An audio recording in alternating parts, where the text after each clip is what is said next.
Friends, engineers gateway के YouTube platform पर मैं ललित राठी आपका स्वागत करता हूं। जैसा कि आप लोगों को पता है, हम यहां पर इंजीनियरिंग फिजिक्स सब्जेक्ट पढ़ रहे हैं और यूनिट सेकंड पर हम हैं। तो यूनिट सेकंड के जो बेसिक टॉपिक्स थे वो मैंने यहाँ पर कवर अप करा दिए हैं। आज जो हम इस वीडियो लेक्चर में कवर अप करेंगे, यहाँ से स्टार्ट करेंगे, वो हमारा सिलेबस का टॉपिक होगा पहला। ठीक है, तो पहला टॉपिक अगर आपने सिलेबस देखा है जो हमने डिस्कस किया था, ठीक है, उसमें पहला टॉपिक हमारा बनता है continuity equation for current density. ये इंपॉर्टेंट टॉपिक है। मैंने जब लास्ट टाइम सेकेंड यूनिट का सिलेबस डिस्कस किया था आप लोगों से इससे प्रीवियस लेक्चर में, तो वहाँ पर मैंने बता दिया था कि continuity equation for current density ये 7 नंबर में क्वेश्चन पूछा गया था लास्ट सेमेस्टर फर्स्ट में, लेकिन वो 7 नंबर में नहीं, सॉरी 2 मार्क्स में वो क्वेश्चन पूछा गया था। 7 मार्क्स में 2 क्वेश्चन आपके कंबाइन करके पूछे गए थे। जो लास्ट टॉपिक है स्किन डेप्थ और उसके साथ साथ डिस्प्लेसमेंट करंट, ये 2 टॉपिक कंबाइन करके डिस्क्राइब कराए गए थे। वो 7 मार्क्स में क्वेश्चन आया हुआ था सेक्शन बी में। ठीक है, तो वो आप ध्यान देंगे। लेकिन ये टॉपिक भी आपका ऐसा है कि आपका सेक्शन बी या सेक्शन सी में 7 मार्क्स को कवर करता है। ठीक है, क्योंकि इसकी भी इलेक्ट्रिकल और डिफरेंशियल फॉर्म है जो एग्जाम में पूछी जाती हैं दोनों एक साथ। तो अगर दोनों पूछेगा तो वहां पर आपको ये 7 मार्क्स में ही क्वेश्चन आएगा। ठीक है, तो चलिए स्टार्ट करते हैं। उससे पहले मैं थोड़ा सिलेबस के बारे में आपको दिखा देता हूँ। तो ये सिलेबस था हमारा, है ना, और इसका पहला टॉपिक जो है वो आज हम यहाँ पर कवर अप करने वाले हैं। इससे पहले अगर आपने इस यूनिट की पहली वीडियोस नहीं देखी हैं तो प्लीज़ आप उनको जरूर देख लें। छोटी छोटी वीडियोस हैं, उनको देखने पर आपको सारी चीज़ें क्लियर रहेंगी कि आपका इस यूनिट में कहाँ पर क्या चीज़ यूज़ हुआ है। फिर आप कंफ्यूज नहीं रहेंगे कि सर ने इस वाले इंटीग्रल फॉर्म को इसमें कैसे कन्वर्ट कर दिया, या ये कौन से टाइप का इंटीग्रल आ गया, हमने तो सिंपल इंटीग्रल पढ़ा था। ठीक है, तो वो सारे कंफ्यूजन खत्म हो जाएंगे और फिर पढ़ने में भी थोड़ा सा इंटरेस्ट आएगा आपको इस यूनिट में और ईजी लगने लगेगी आपको ये। तो चलिए स्टार्ट करते हैं अपना टॉपिक। उससे पहले मैं थोड़ा सा रिकॉल कर लेता हूँ आपको प्रीवियस लेक्चर से। इलेक्ट्रोमैग्नेटिक फील्ड आपका यूनिट का नाम है और ये क्या होता है वो मैं आपको थोड़ा सा बता देता हूँ। तो electromagnetism field are mainly invisible force field where a flow of energy is present. ठीक है, यानी कि एक इनविजिबल फोर्स होता है इलेक्ट्रोमैग्नेटिक फील्ड जो फ्लो ऑफ एनर्जी या उसमें जो फ्लो ऑफ एनर्जी प्रेजेंट रहती है। It is a combination of electric and magnetic field, यानी कि जैसा नाम से हमें पता चल रहा है इलेक्ट्रोमैग्नेटिक, तो ये इलेक्ट्रिक फील्ड और मैग्नेटिक फील्ड का कॉम्बिनेशन होता है। तो ये इलेक्ट्रोमैग्नेटिक फील्ड थ्योरी का मीनिंग है, या फिर क्या होती है वो चीज यहाँ पर मैंने आपको बताई है, समझाई है। अब जैसा टॉपिक है आपका continuity equation for the current density, तो उससे पहले हम करंट डेंसिटी क्या होती है उस चीज को थोड़ा सा हम समझ लेते हैं। ठीक है, तो the amount of electric current traveling per unit cross sectional area is called as current density and expressed in ampere per square meter। कहने का मतलब ये है कि कितना अमाउंट है इलेक्ट्रिक करंट का वो ट्रेवल कर रहा है per unit cross sectional area, वो आपका करंट डेंसिटी कहलाएगा। और per unit cross sectional area है और करंट कितना अमाउंट में करंट आपका ट्रेवल कर रहा है या फ्लो कर रहा है, तो उसके अकॉर्डिंग इसकी यूनिट हो जाएगी एम्पियर पर square metre. The more the current is a conductor the higher will be the current density, यानी कि जितना हाई कंडक्टर होगा या जितनी हाई उसमें करंट फ्लो होगी उतना ही हाई करंट डेंसिटी होगी उसकी मटेरियल की। ठीक है, या फिर अगर हम दूसरी फॉर्म में देखें, in electromagnetism current density is the amount of charge per unit time that flow through a unit area of a chosen cross section, यानी कि पर सेकेंड या पर टाइम अगर हम देखें यूनिट टाइम, कितना चार्ज आपका या कितने अमाउंट ऑफ चार्ज एक पर्टिकुलर क्रॉस सेक्शनल एरिया में क्या हो रहा है, ट्रांसफर हो रहा है या मूव कर रहा है, that's called the current density. ठीक है, तो ये 2 डेफिनेशन हो गई करंट डेंसिटी की, जिससे भी आपको समझ में आ रहा है वो आप समझ सकते हैं या क्लियर कर सकते हैं। ठीक है, चलिए आगे इसको डायग्राम में भी देख लेते हैं हम। जैसा आप यहाँ पर देख रहे होंगे, ये एक कोई भी हमने एरिया ले लिया, ये डायग्राम आप देख रहे हैं जिसका क्रॉस सेक्शनल एरिया ए है, यहाँ पर ये दिख रहा होगा आपको, ठीक है। ये इस जो आपकी शेप है उसका cross sectional area capital A हमने ले लिया। तो इसके लिए अगर हम करंट डेंसिटी माने जे, तो वो क्या होगी कि इस पर्टिकुलर रीजन में, ठीक है, इसका जो एरिया है उसमें कितना फ्लो ऑफ करंट हो रहा है या फ्लो ऑफ चार्जेस है, वो आपका कहलाएगा करंट डेंसिटी। तो इसको हम जे से रिप्रेजेंट करते हैं, तो करंट डेंसिटी क्या हो जाएगी, current upon cross sectional area of that particular place, that means I equals J equals to I upon A. ये आपका करंट डेंसिटी को आप डिस्क्राइब करेंगे, ठीक है। चलिए अब हम अपने टॉपिक पर आते हैं, जो हमें पढ़ना है या जो हमारे सिलेबस में दिया हुआ है, continuity equation for current density. तो चलिए देखते हैं क्या है।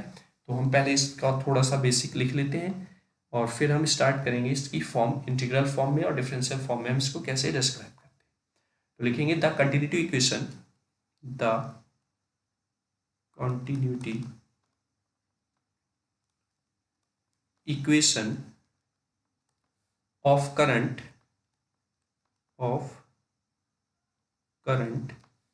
is based on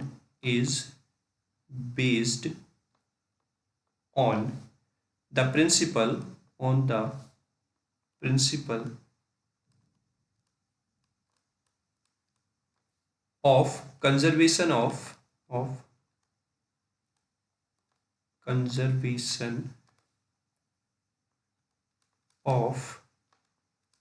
चार्जेस, ठीक है। यानी कि कंटिन्यूटी इक्वेशन जो है करंट की, वो बेस्ड होती है principle of conservation of charges की, ठीक है, full stop. It states that electric charges may not be created or destroyed,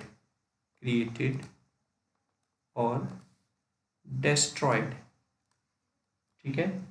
यानी कि इसके कहने का मतलब ये है कि इलेक्ट्रिक चार्जेस को ना तो हम जनरेट कर सकते या हम क्रिएट कर सकते और ना ही हम उनको डिस्ट्रॉय कर सकते, उनकी एक फॉर्म से दूसरी फॉर्म में कन्वर्जन होता है, ठीक है। तो ये हो गया आपका। आगे लिखेंगे कंसीडर, हमने कंसीडर कर लिया, consider a volume capital V bounded by a surface, हमने मान लिया कैपिटल S है वो सरफेस, ठीक है। A net charge Q exist within this region या within this area,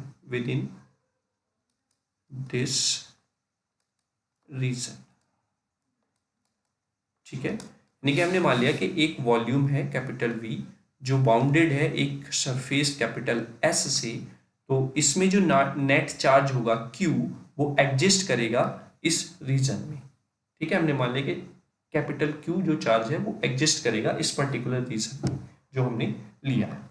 तो यहाँ पर दो फॉर्म हो रहेंगी इसकी, एक इंटीग्रल फॉर्म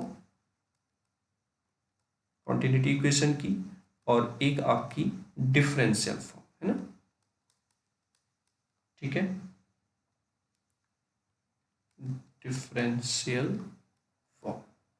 तो पहले हम इंटीग्रल फॉर्म को देख लेते हैं, फिर हम इसकी डिफरेंशियल फॉर्म देखेंगे। तो नेक्स्ट स्लाइड पर चलते हैं और वहां पर हम लिख लेते हैं इंटीग्रल फॉर्म, ठीक है। कलर चेंज कर लेते हैं। चलिए अब आते हैं आप इंटीग्रल फॉर्म, यानी कि इंटीग्रल फॉर्म क्या है, कैसे हम उसको प्रूव करेंगे। तो लिखेंगे the outward current flow, the outward current flow, current from लिखेंगे, from this closed surface, this closed surface is obtained by taking the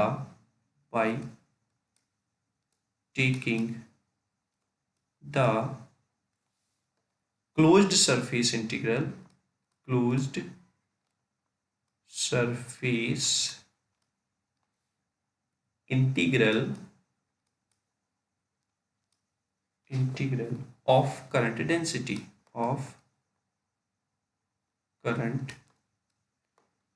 density full stop. Then that is I, capital ले लेते हैं, capital I equals to closed surface integral of current density J dot ds। ये equation first हो जाएगी। ठीक है, आप आगे देखेंगे mathematically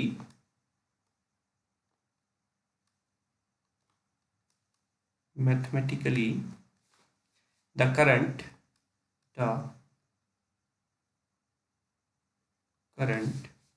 coming out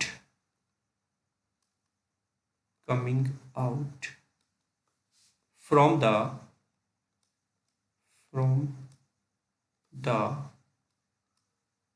volume, capital V हमने ले लिया, is represented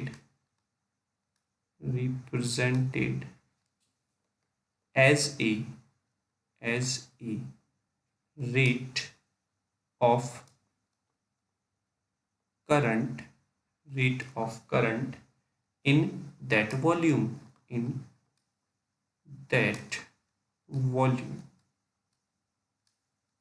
full stop. That is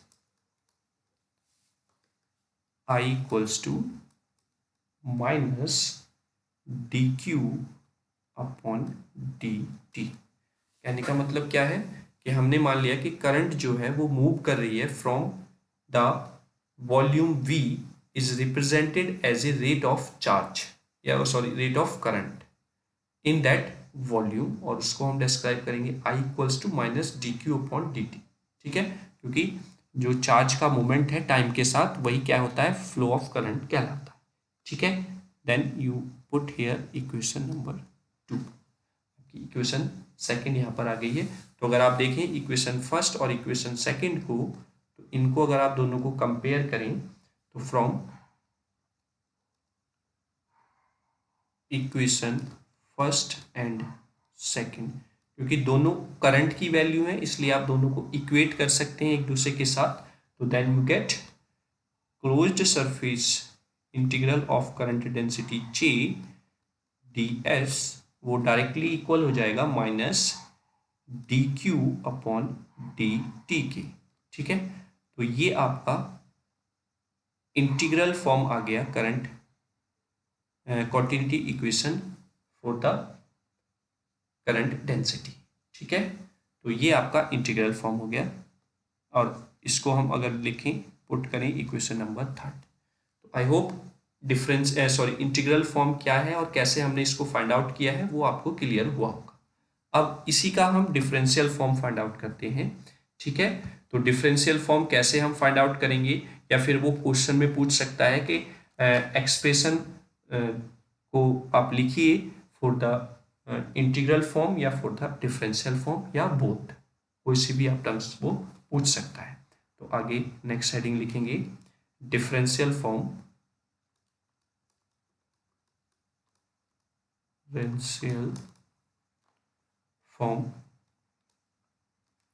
या इसी को हम बोलते हैं पॉइंट फॉर्म। ये आपको जल्दी से नहीं मिलेगा, तो अगर वो आपको क्वेश्चन को घुमाना चाहे तो वो बोल देगा कि drive an expression for the point form of continuity equation. तो आप कंफ्यूज हो जाएंगे कि इंटीग्रल फॉर्म होती है या डिफरेंशियल फॉर्म होती है, पॉइंट फॉर्म कहाँ से आ गई, है ना। तो ये भी हमें ध्यान रखना है।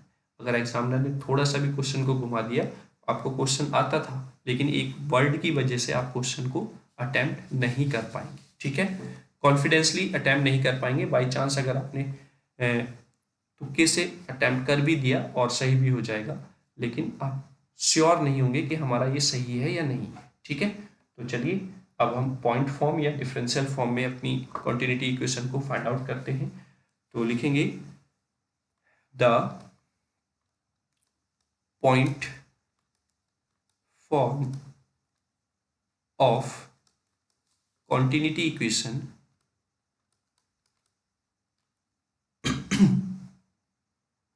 continuity equation is obtained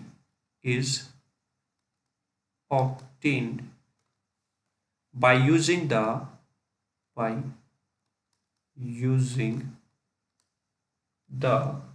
divergence theorem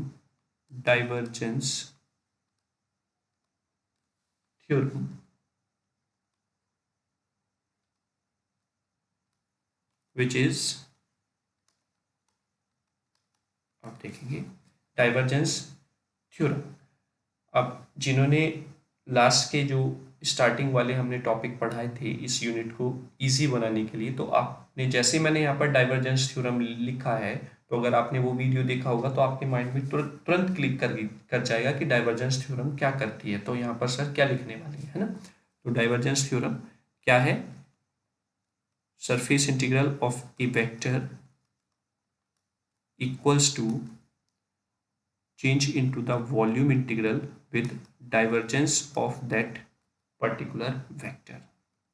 ठीक है, तो आपको तुरंत रिकॉल हो गया होगा कि सरफेस इंटीग्रल को वॉल्यूम इंटीग्रल में चेंज करता है डाइवर्जेंस थ्योरम। ठीक है, तो ये आपका डाइवर्जेंस थ्योरम मैंने यहाँ पर लिखा हुआ है। तो वी नो दैट, क्योंकि अभी आपने इंटीग्रल फॉर्म फाइंड आउट की है, that's the surface integral of current density J ds equals to क्या था, माइनस dq अपॉन dt। ये इक्वेशन आपकी थर्ड थी। तो अगर आप इस थर्ड इक्वेशन पर डाइवर्जेंस थ्योरम अप्लाई करते हैं तो आपको क्या मिलेगा, यहाँ पर लिख देता हूँ, अकॉर्डिंग टू डाइवर्जेंस थ्योरम। ठीक है, तो ये चेंज हो जाएगा surface integral into the volume integral, और डाइवर्जेंस आ जाएगा वेक्टर जे पर dot D V equals to minus D Q upon D T. ठीक है, तो ये आपका इक्वेशन 4 हम इसको पुट कर लेंगे। देन उसके बाद लिखेंगे the charge capital Q is nothing but the volume integral of volume charge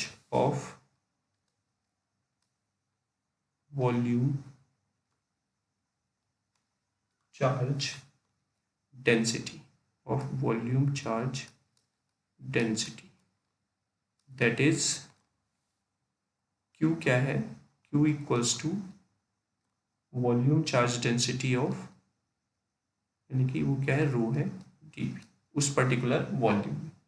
ठीक, फिर मैं आपसे बता देता हूँ, अगर आपने गॉसेस लॉ वाला डेरिवेशन देखा होगा, या जो गॉसेस लॉ मैंने डिस्क्राइब किया है वो अगर आपने देखी होगी वीडियो, तो उसमें ये मैंने आपको बताया है।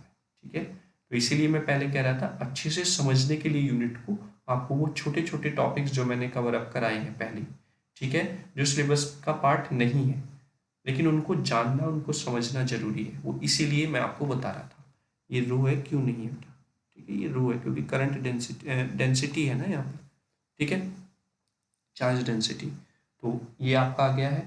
ठीक, तो अब आप इसको यूज करेंगे इक्वेशन 4 में।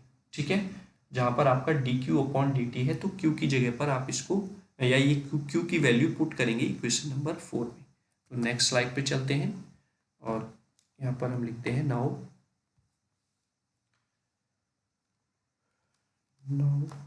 Putting this value of q into equation 4, देन हमें क्या मिलेगा फिर, डाइवर्जेंस ऑफ जे, है ना,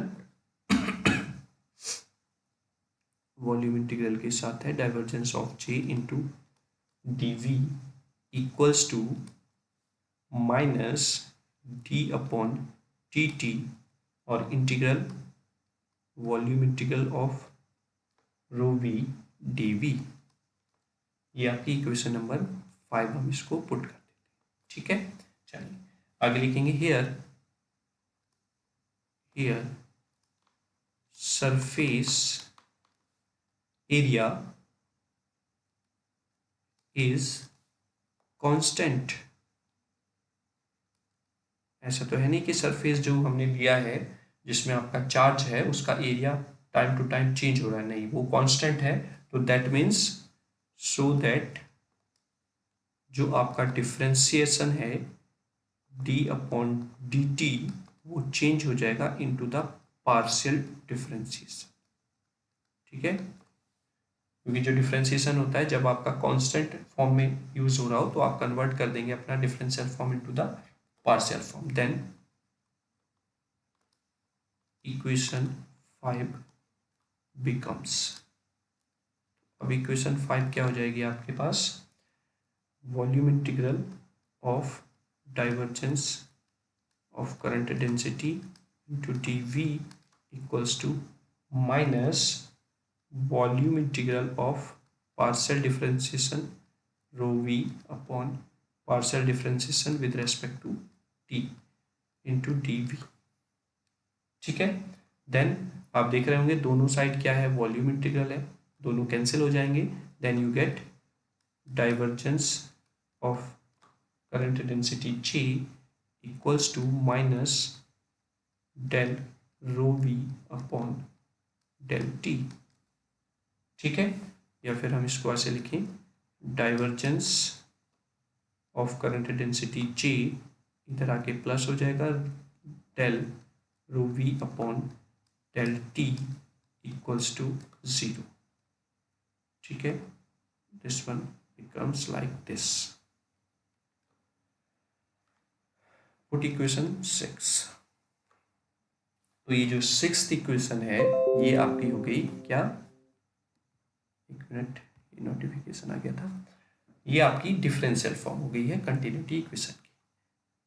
equation 6 representing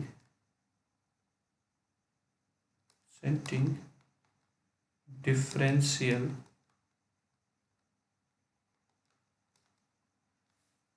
form of continuity equation. ठीक है, यानी कि जो 6th इक्वेशन है वो डिफरेंशियल फॉर्म रिप्रेजेंट करती है कंटिन्यूटी इक्वेशन की। अब एक नोट करके और लिख लेते हैं लास्ट में, तो आपका ये टॉपिक पूरा कंप्लीट हो जाएगा, किसी भी तरीके का यहाँ से क्वेश्चन पूछ लिया जाए तो नोट करके लिखेंगे यहाँ पर, for the steady state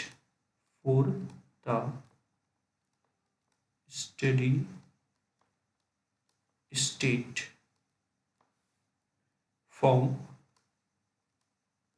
of continuity equation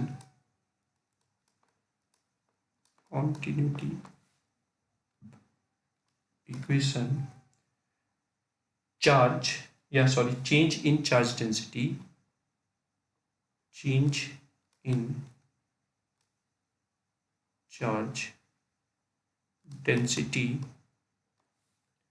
is 0 that is, कहने का मतलब ये है कि स्टडी स्टेट फॉर्म के लिए कंटिन्यूटी इक्वेशन की जो चेंज इन चार्ज डेंसिटी है वो क्या है, 0 रहेगा। तो that means divergence of J यानी कि डाइवर्जेंस ऑफ करंट डेंसिटी वो क्या होगी, 0 अगर स्टडी स्टेट कंडीशन बोली जाती है। चूंकि स्टडी स्टेट कंडीशन है that means del rho del rho V upon del T वो क्या होगा, 0 रहेगा इस सिचुएशन में। और जब ये 0 रहेगा तो इक्वेशन 6 में अगर हम इस वैल्यू को पुट करते हैं 0, तो then you get divergence J equals to 0। तो ये आपका कंटिन्यूटी इक्वेशन था for the current density. I hope आपको इंटीग्रल फॉर्म या डिफरेंशियल फॉर्म दोनों बहुत अच्छे से क्लियर हो गए होंगे। तो आपको सेशन कैसा लगा? अगर अच्छा लगा है या अच्छा नहीं लगा है तो उसके लिए आप कमेंट बॉक्स में कमेंट करके ही बताएंगे, ठीक है। और अगर आप बहुत सेशन अच्छा लगा है तो आप सेशन को लाइक, अपने अदर फ्रेंड्स के साथ शेयर और चैनल को सब्सक्राइब करना ना भूलें। अदर फ्रेंड्स के साथ शेयर करने से क्या होगा कि यहाँ पर आपको एट द जीरो कॉस्ट, ठीक है, कोई भी कॉस्ट आपको प्रोवाइड नहीं करनी है और ज़ीरो कॉस्ट पर आपको डेटा या फिर सब्जेक्ट पूरा कवर अप कराया जाएगा। जिन बच्चों ने लास्ट टाइम पढ़ा हुआ है उनको पता है कि शॉर्ट टाइम में भी हमने कितनी चीज़ें उनको प्रोवाइड कराई, ठीक है। तो ऐसे ही अपना विश्वास बनाए रहें इंजीनियर्स गेटवे पर और जुड़े रहिए, देखते रहिए engineers gateway. Thank you so much. जय हिंद, जय भारत।